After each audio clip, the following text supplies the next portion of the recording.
So we are live. Hold on, I'm doing it on Instagram. It's not working. Oh, here we go. Sweet. Hey, we're live. Awesome. Hey, are you hope people? Hope, love, compassion. My lighting's off, but that's all right. Hey, everyone. How are you today? I'm here with my beloved friend Scarlett, a champion of love around the world. And yeah, grateful to be here today with all and with Scarlett.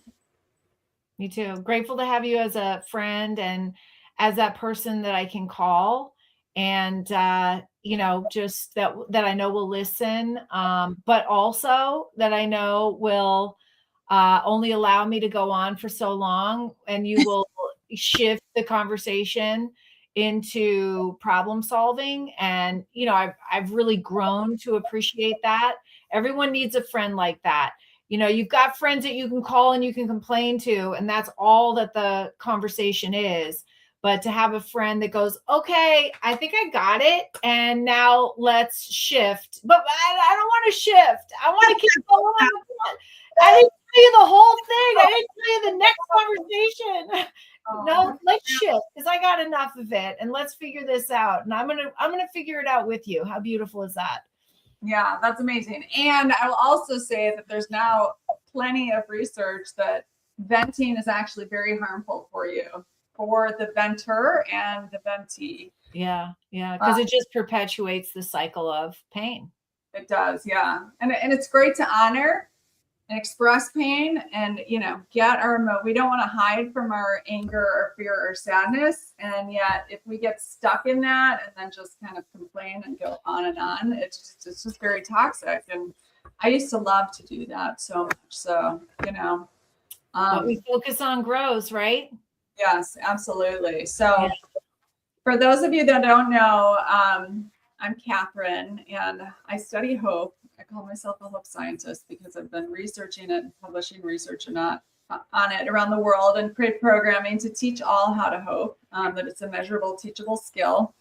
And I called you today, Scarlett, a love scientist because Scarlett is the most amazing human, lost her son in the Sandy Hook school shooting, Jesse, and turn that into a mission to ensure all know how to love.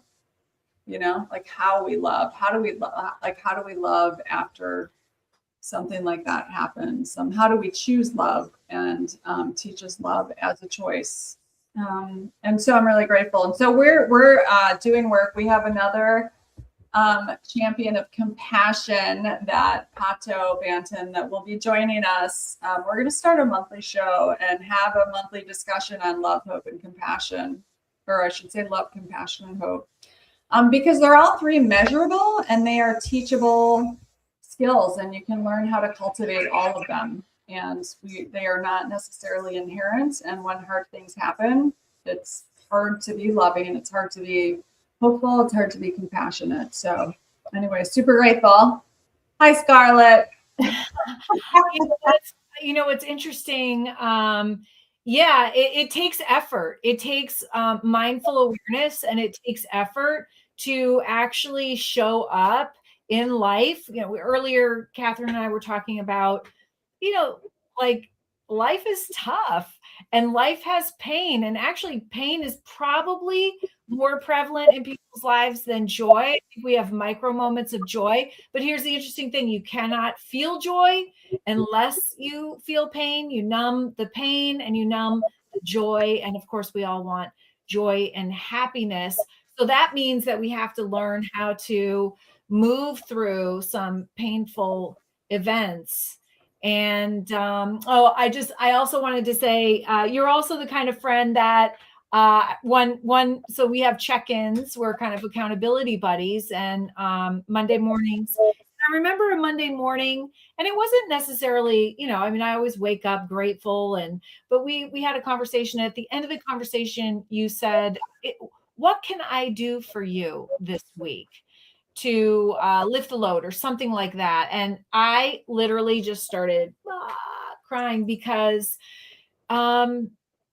that was such a kind offer. And who actually says that to you? I mean, I don't know, maybe your listeners have a lot of people that are offering all kinds of help all throughout the week, but I don't. And I just thought, wow, what an offer. I appreciated it so much. And that's the kind of friend you are. And I think that's an important thing to think about, the kind of people that we surround ourselves with, the quality of people, meaning, are they hopeful? Are they loving? Are they compassionate? Because it does matter to us. And we want to surround ourselves with models of people that lift us up rather than us constantly having to lift others up. Yeah, no, absolutely. And or at least are working towards that, right? Like we're not perfect. Like I'm not like you don't just become hopeful. Like every day. I think you're pretty perfect. You're awesome.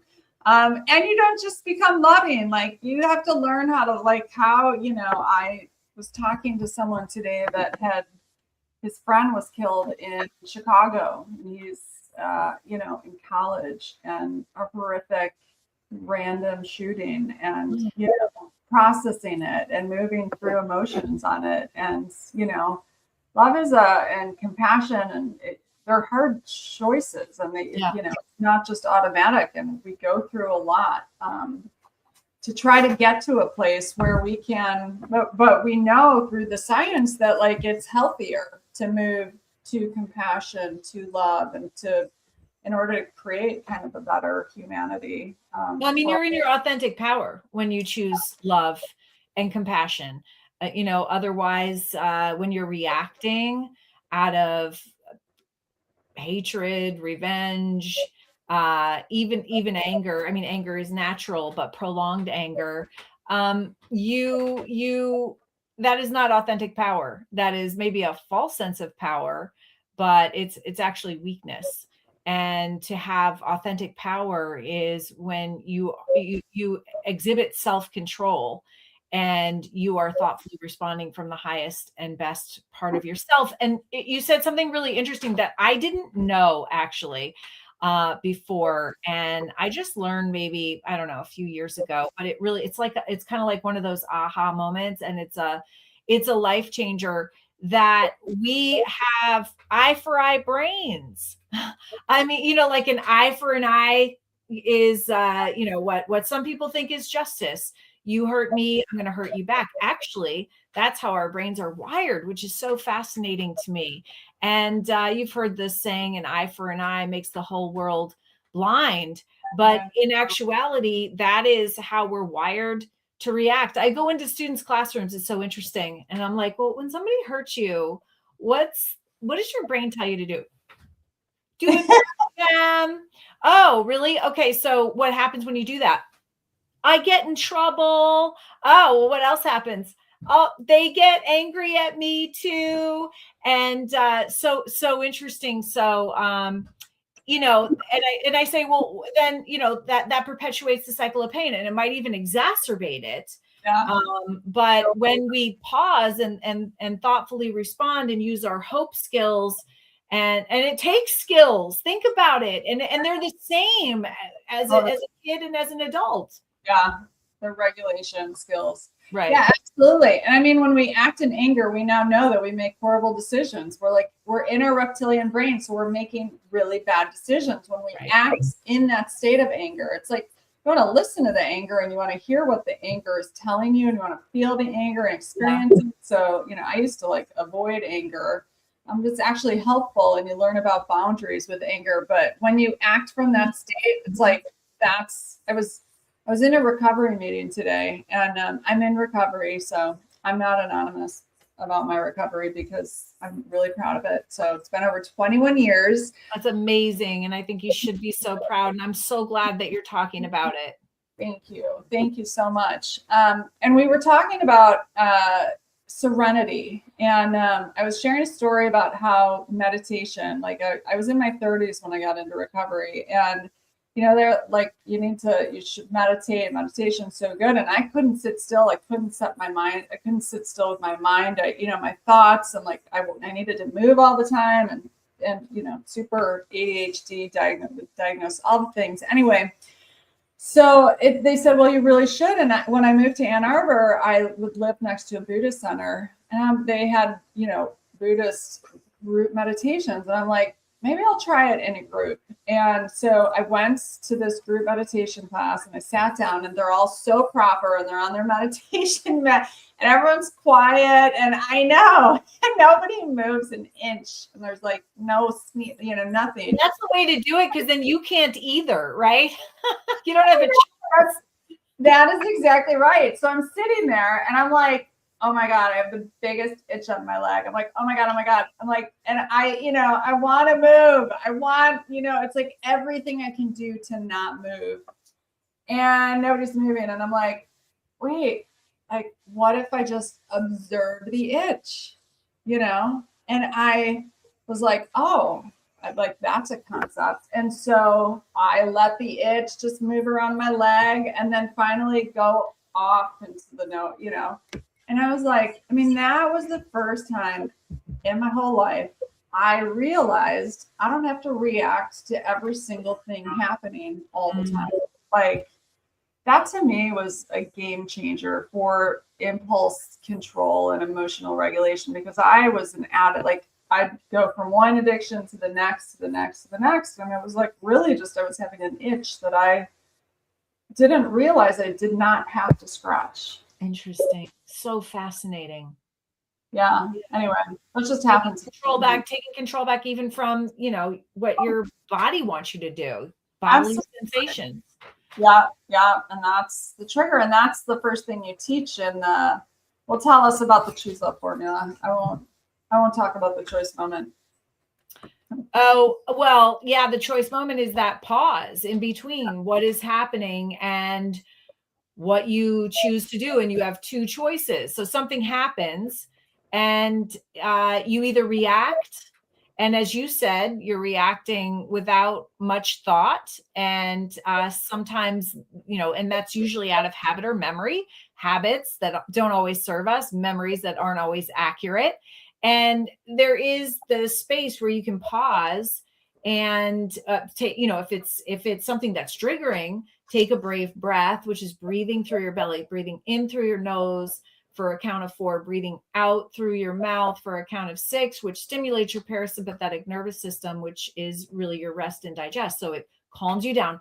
I don't think that there's anything that you could do that would calm you down quicker than actually just breaths, which is really cool. And which is why the brave breath is the favorite thing of our whole program. And then it's curiosity. It's curiosity. It's like, what? Okay, so what's going on here with my body? That itch.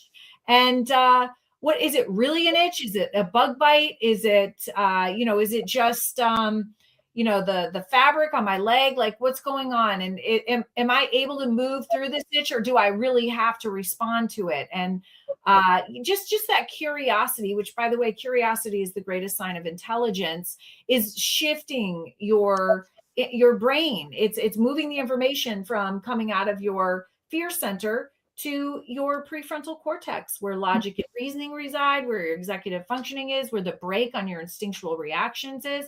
And this is where you choose love as a thoughtful response. And can you imagine a world that knew to do that knew when they got triggered?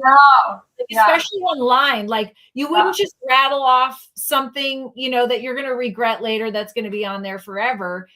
Or like the email that I wrote yesterday, right? That I immediately thought, oh, I would have said that differently.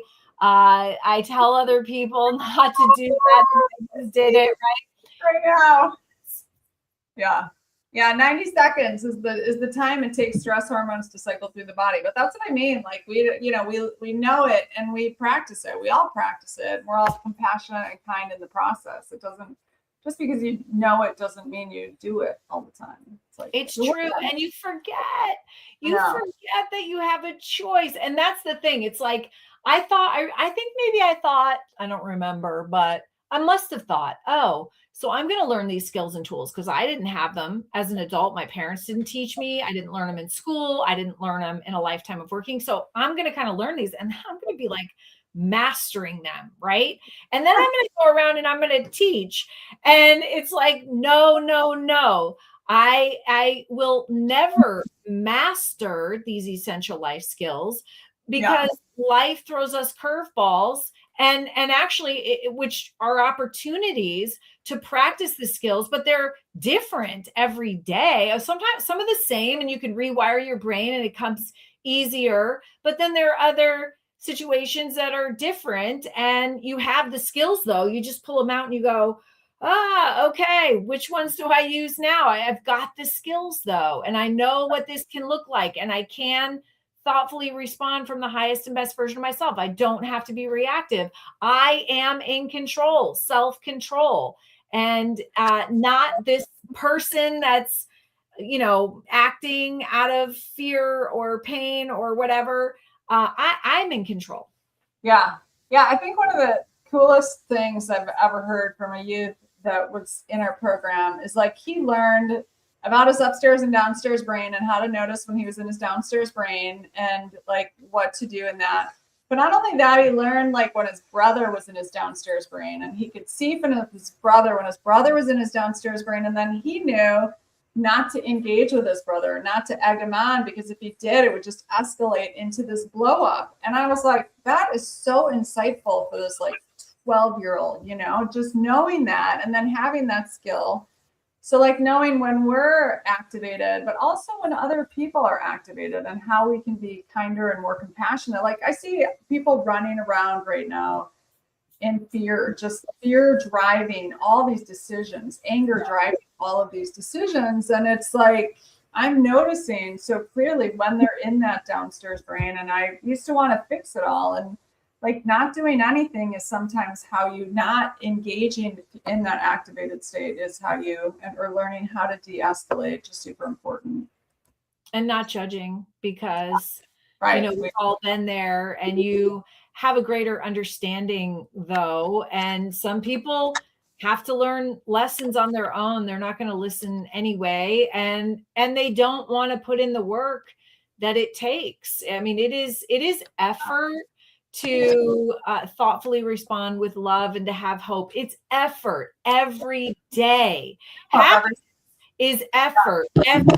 And it's our response, my responsibility for my happiness. It doesn't come from outside me. I am not a victim of somebody that's making me unhappy. And once you realize that, and then you know what to do every single day, and you don't always do it, and but you know what to do at least. And these kids that are growing up with the Shine Hope program and with the Choose Love for Schools program, they're going to have these skills. They're going to realize that, and having them taught at school gives them a space where they can not only learn but practice and reinforce these skills. And great parents, if you're out there and you're going, I know all this and I teach my kids and I model it for them, that is so awesome. That's the best. I didn't do that as a mom of two boys because I didn't have that awareness. I can't give what I didn't have.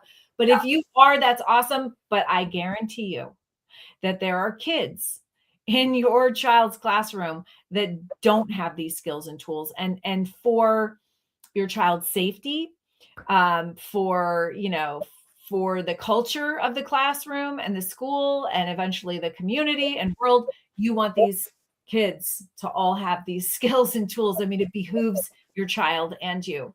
Yeah, absolutely. And, in talking about, like, you and I both came at this, and I'll just say too, one of the things I love about you is that I can like wake up at 6 a.m. on a Sunday morning and be like, oh my God, this article, root cause, like all the stuff. And we can just go on and on about really understanding, because you and I both are so interested in the root cause, like what is causing this? Right.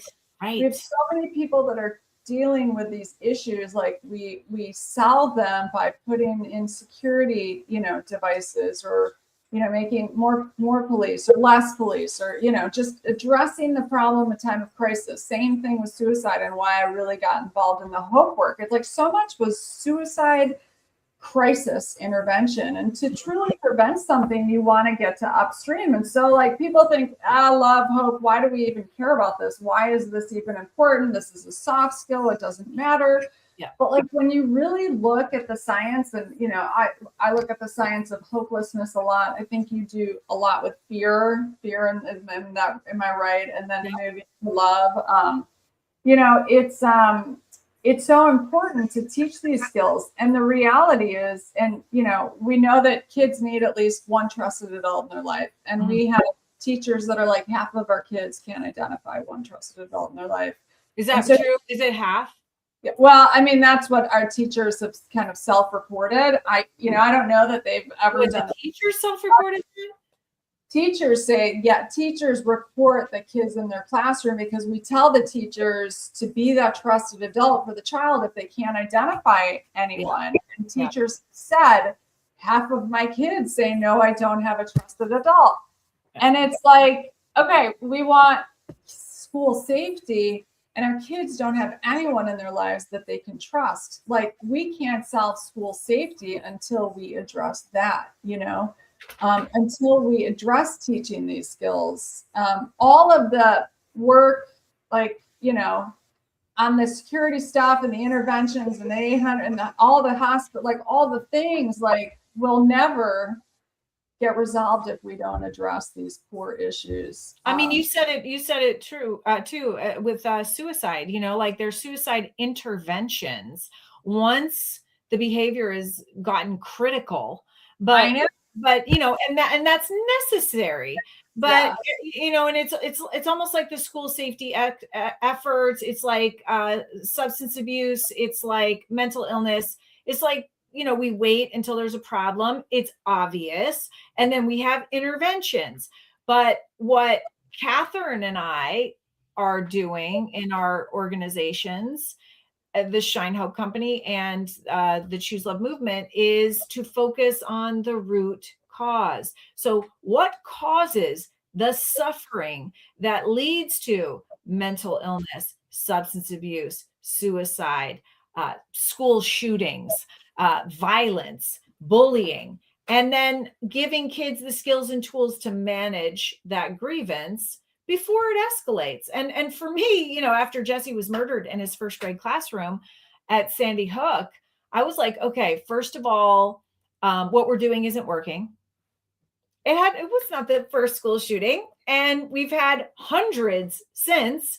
So, doing the same thing over and over, expecting a different result. That's the definition of, I forget, is it crazy? So, I'm looking at the pathway to violence, and I'm like, okay, billion-dollar industry on school safety. And that's great. But who is focusing on the grievance end of the pathway to violence per the Department of Homeland Security? Doesn't it make sense to, and I had been saying a quarter of our resources, that's time, energy, and money, to focus on the grievance end or the root cause. And so that's what we're doing. We're giving kids the skills and tools they need to manage the pain that we know that they're going to face, that we faced. We don't know exactly what kind of pain they're going to face, but we know that they're going to face physical, mental, and emotional pain because they're human beings, and giving them skills and tools to move through it and beyond it, and learn and grow from it. Yeah. And understand the biological reason that they make bad decisions when they're in that, in that pain. So important. So critical. I look, kids and adults, and adults. It's the same. Right. It's the same thing. Totally. And I was just going to say, Will Smith, when he did that at the Oscars, when he went up on stage and slapped, was Chris, right? Chris Rock. Chris Rock. Yeah. So you could see the moment that he went into his downstairs brain. Like, you could see it, the look he got, downstairs brain, no access to any critical thinking.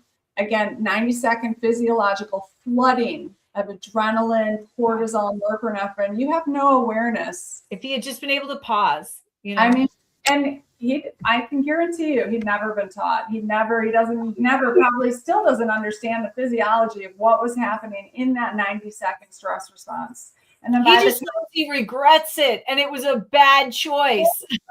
Bad choice.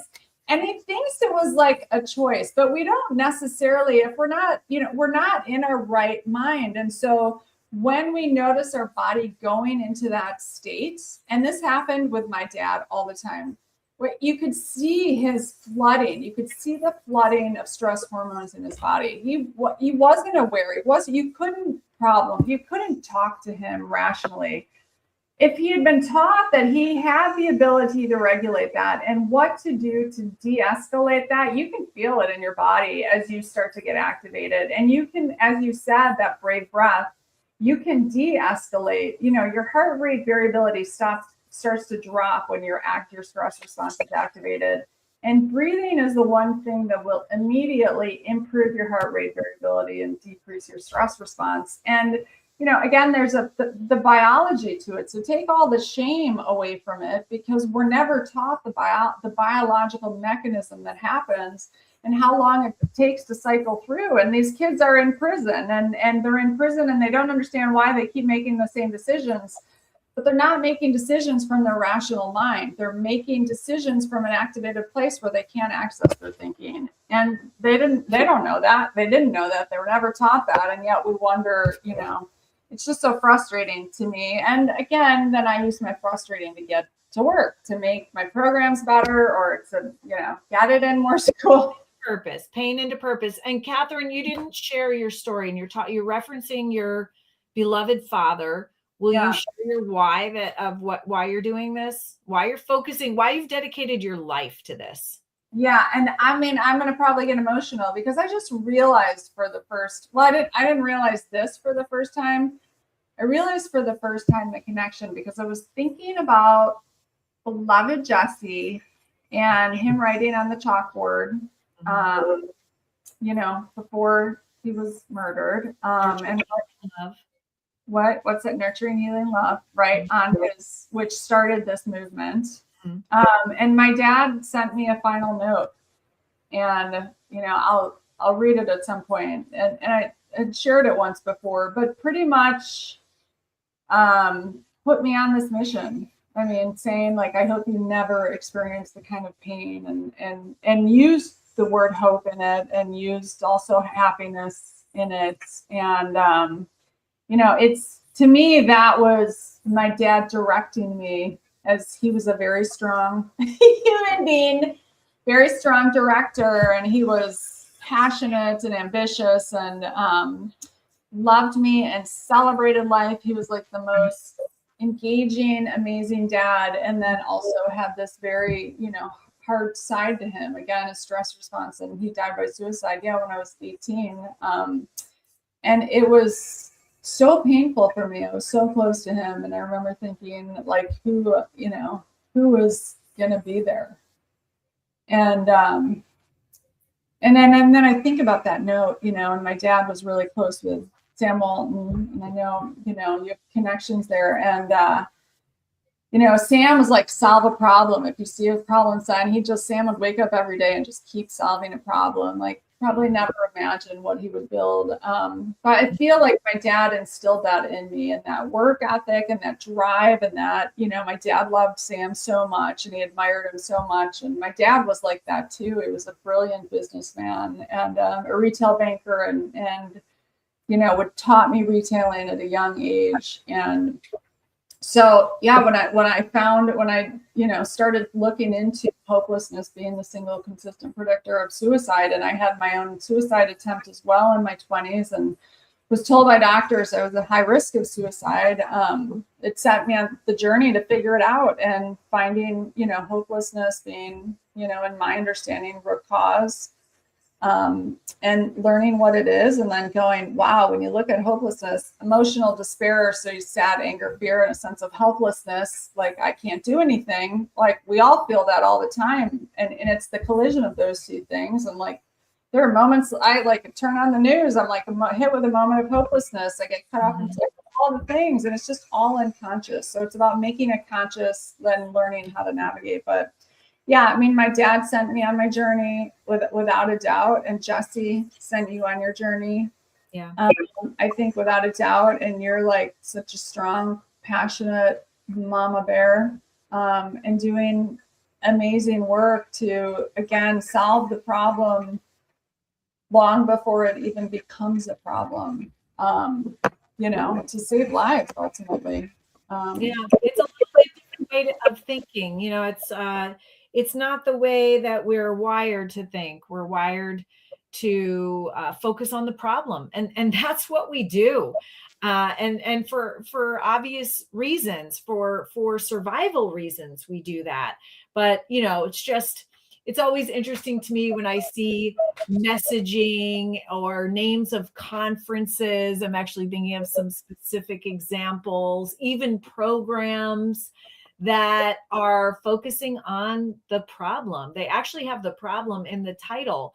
And it's so interesting to me because, once you realize that we have this negative bias that impacts the vast majority of our thoughts every day, it's impacted what we've chosen to research, our messaging that we have in communities, and you start to see it. You start to hear it in maybe your own thoughts and conversations. You start to hear it in other people. Then you start to read it and see it around you, and you think, "Wow, okay, so this is so negative, and people don't even realize it."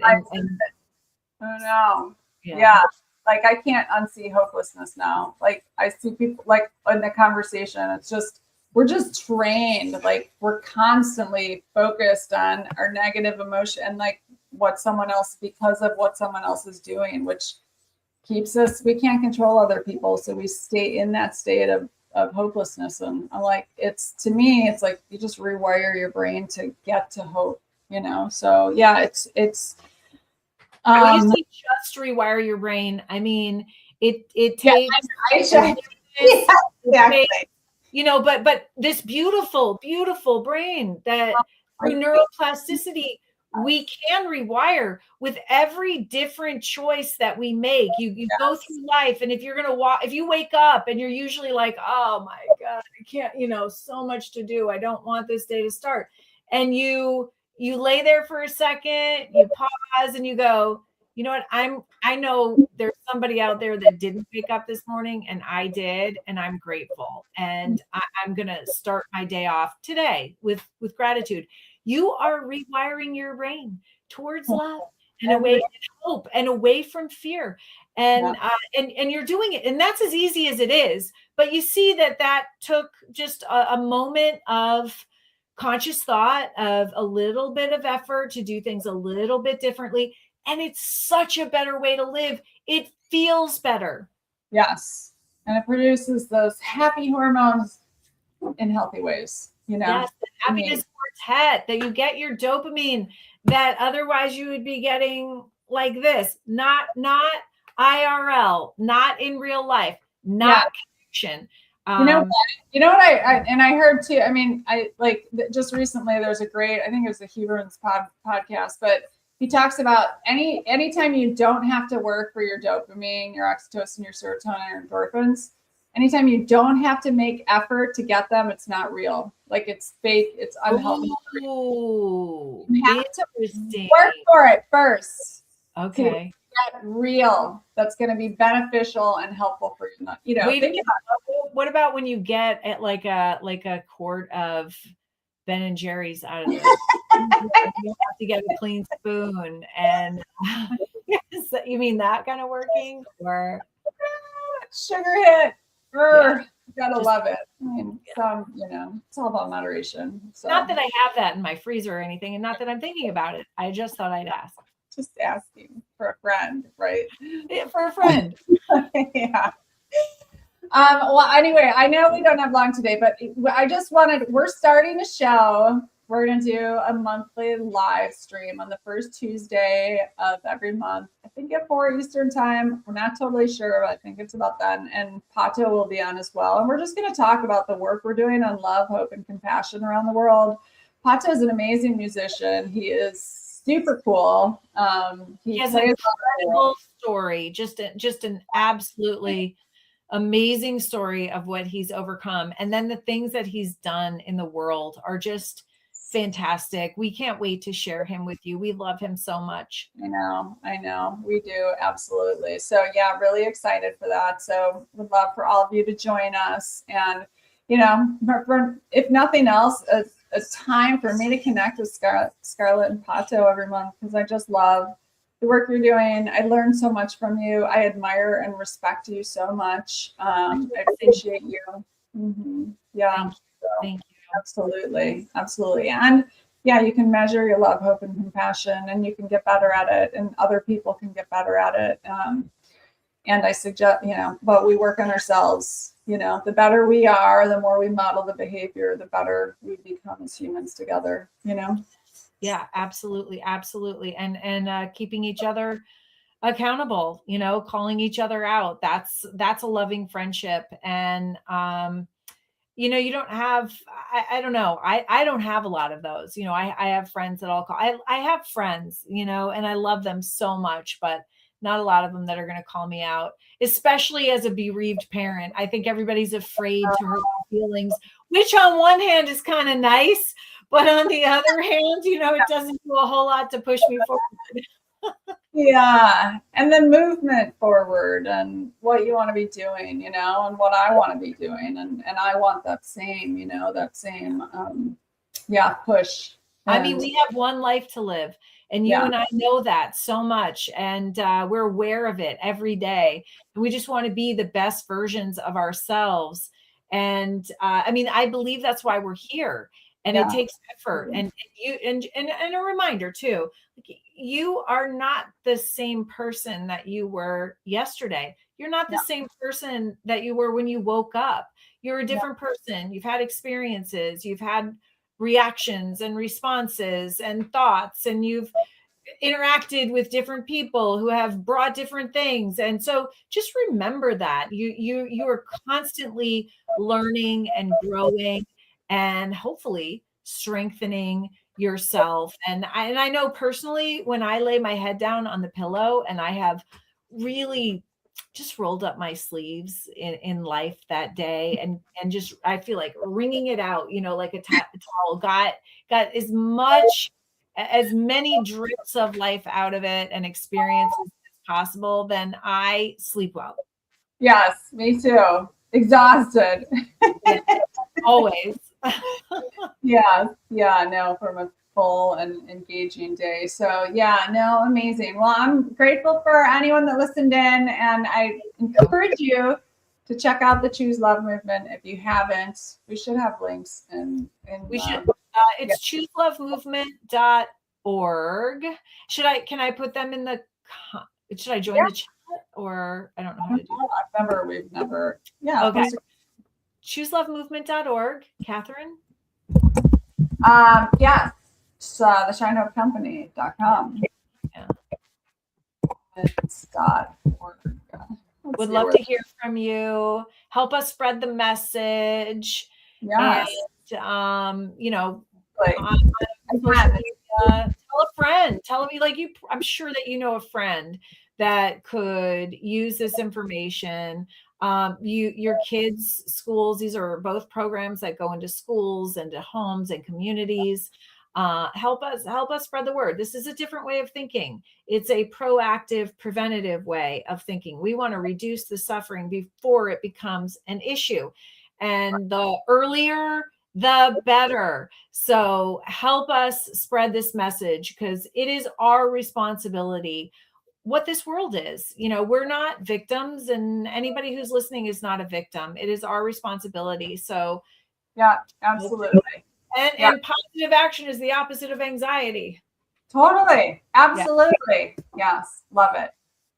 Good. All right. Thank you all for joining, and we will see you in a month. Bye. Bye.